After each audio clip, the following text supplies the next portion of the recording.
Hi there, hope you're all doing well. When I got the Kindred of the Abyss, I also picked up the Space Bears mini. Since I've always wanted a Space Wolves army, or at least a force painted in their colour scheme, this seemed fitting. I found a community list for Space Bears on Army Forge and got my force printed out. The one I'm painting up in this video is the Kodiak Shaman, which is essentially a rune priest in Terminator armour. I primed him black and get started with Faust blue over all of the armour panels.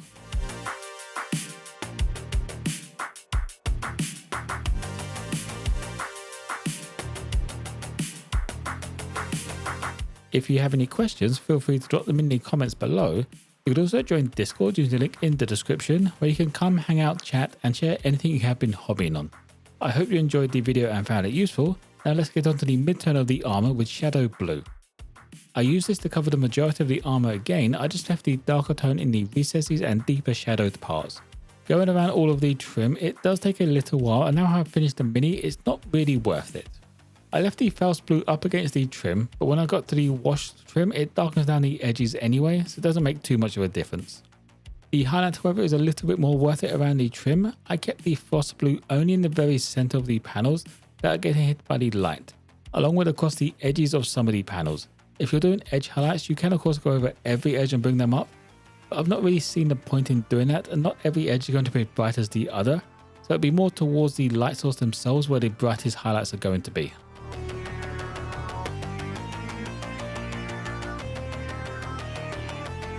With the base armour all finished now, I move on to the base coat for several sections. I wanted burnt umber all of the trim, fabric and bone parts.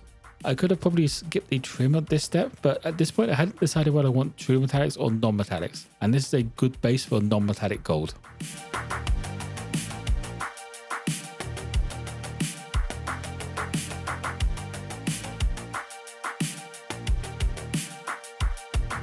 After a while of getting the base coats down, I start on the fabric midtone with thinned down wasteland brown. The plan for keeping this so thin is to get it in a textured look without fully covering the areas in the light.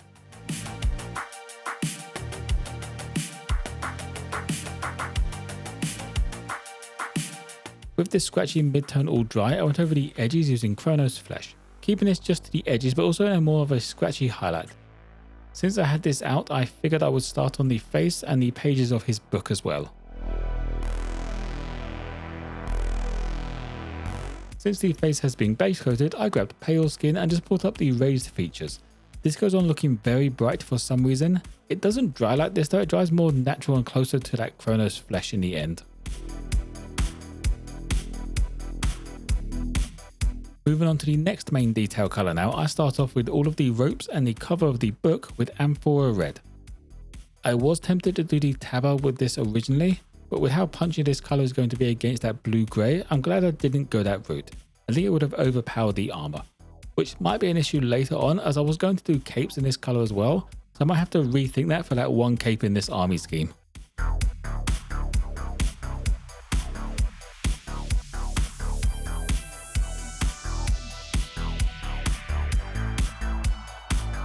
Pushing in the mid-tone, I mixed in a little Apocalypse Sky to the Amphora Red and started going over pretty much everything again, but this time I leave out the recesses and the folds where there will be some deeper shadows.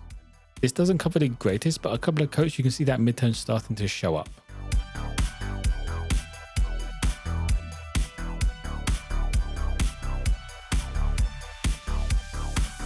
For the brightest highlight, I'm not really sure what my thought process was here. Logically, the highlight would be pure Apocalypse Sky, however for some reason I grabbed Rust Orange and went extra bright on these parts. I wash it back down in the end, but I could have saved the wash and just added a not so bright highlight.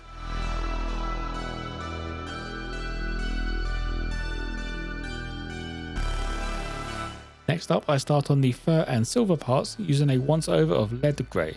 I didn't really need to do these silver parts, I just figured it would look better grey if the silver doesn't fully cover once I get to it. There is a lot of silver it seems though, so I could have saved myself a lot of time by just not doing these parts.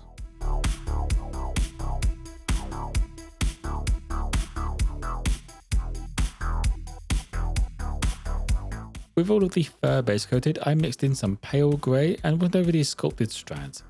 For this step, I went over the majority again and just left the recesses a darker colour between the strands. I went through this step a couple of times, mixing a little more pale grey for the second time. The brighter highlight is then done on a smaller part of those sculpted strands, more facing towards where the light would be.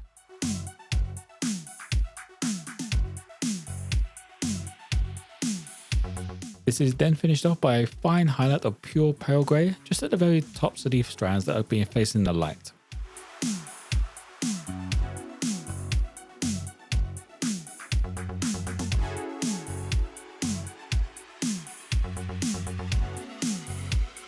Before I move on to the metallic parts, I finish off the bones, and these will get done with skeleton bone as the base colour.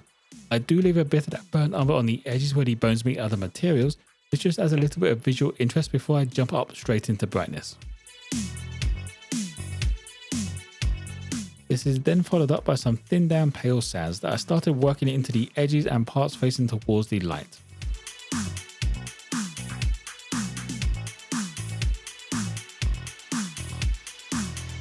Since I know the gold is going to take forever with all of that trim, I start off with dwarven iron over all of these silver parts, which is mostly just the chain and the cylinders around the staff. The front detail on the book is also silver, but unless you flip the mini over, you're not actually going to see it, so it's not worth painting really.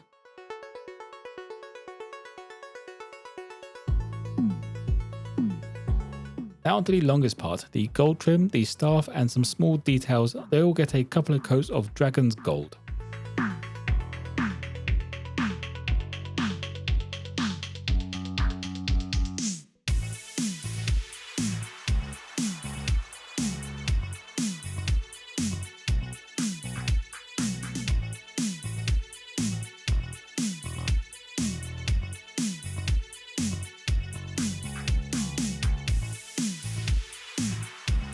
Since the gold is such a large part of the mini, I wanted to add some highlights onto these parts, starting off with glistening gold, which is only slightly brighter, but it's enough to get some light values in there.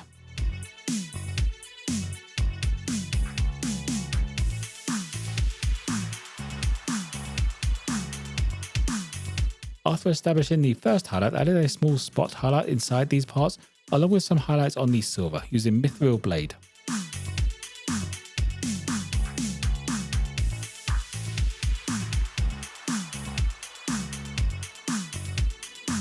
Finishing off the mini, I gave it a couple of washes, the first of which is dark tone over the fur, silver and red parts. Since this is the old war paints recipe, I had to thin it down a fair bit to stop it staining. It still stains a little bit, but fundamentally doesn't change the colour at least.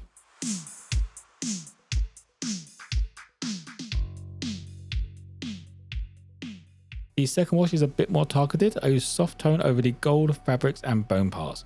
This is one of the Fanatic recipes, so it's actually staining a lot less than the actual war paints, so I don't need to thin it down anywhere near as much.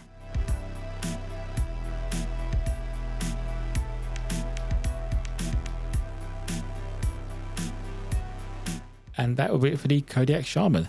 The base was made separately, just in case you're wondering where that came from all of a sudden. I went for a Martian base game since Space Wars are always based on Fenris for some reason.